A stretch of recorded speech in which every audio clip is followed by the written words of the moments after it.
Walmart generates $642 billion in annual revenue. They serve 240 million customers every single week, and they currently stand as the largest private employer on Earth. This total revenue figure is deceptive. When we isolate the actual profit margin on physical goods, that massive circle shrinks into a sliver of just 2 to 3%. The math becomes even tighter when we look at where that money comes from. Nearly 60% of Walmart's U.S. sales are groceries, a sector defined by some of the thinnest margins in retail. Making pennies on the dollar is standard for a grocer, but it doesn't explain how Walmart consistently reports tens of billions in net income. Walmart's profit engine has moved beyond the contents of the physical shopping cart. In 1962, Sam Walton launched a strategy of sacrificing high markups for extreme volume. He opened his first stores in rural Arkansas, specifically targeting towns with zero competition to ensure every resident became a customer. Walton developed the hub and spoke model. This map shows distribution centers serving as hubs for surrounding stores, allowing unmatched restocking speed. Inside these hubs, goods move directly from manufacturer trucks to store trucks. This cross-docking eliminates long-term storage and massive warehouse costs. Today, this efficiency is backed by immense scale. With thousands of supercenters across the country, Walmart controls a physical footprint so large that manufacturers often have no choice but to offer them the lowest wholesale prices in the industry. This leverage creates the waterbed effect. When suppliers drop their prices for Walmart, they often increase prices for smaller, independent grocers to recover their lost margins. These logistics provide a strong defense for that baseline 2% margin, but the company's real growth is now coming from higher up the ladder.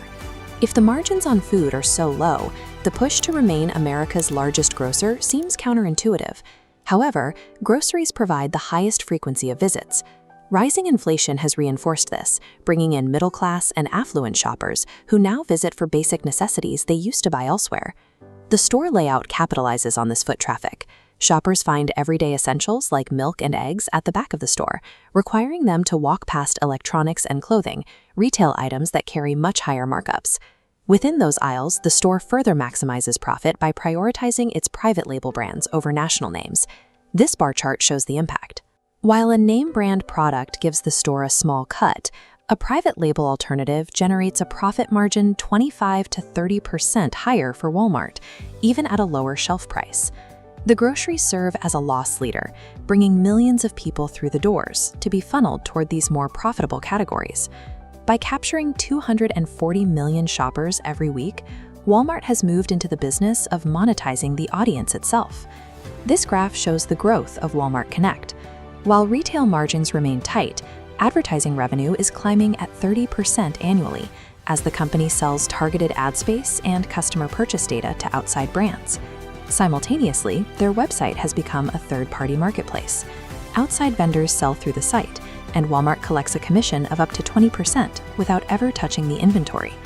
Then there is the membership revenue from Sam's Club and Walmart Plus. These fees provide billions in recurring, high-margin income that hits the balance sheet before a single item is sold.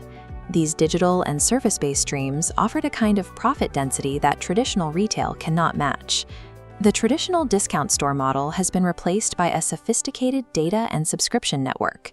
These storefronts now serve as the physical entry points for a digital ecosystem designed to capture user data and recurring fees. Selling groceries at a massive scale creates the recurring audience required to fuel these high-margin digital streams. The low prices bring the crowd. The ecosystem captures the value.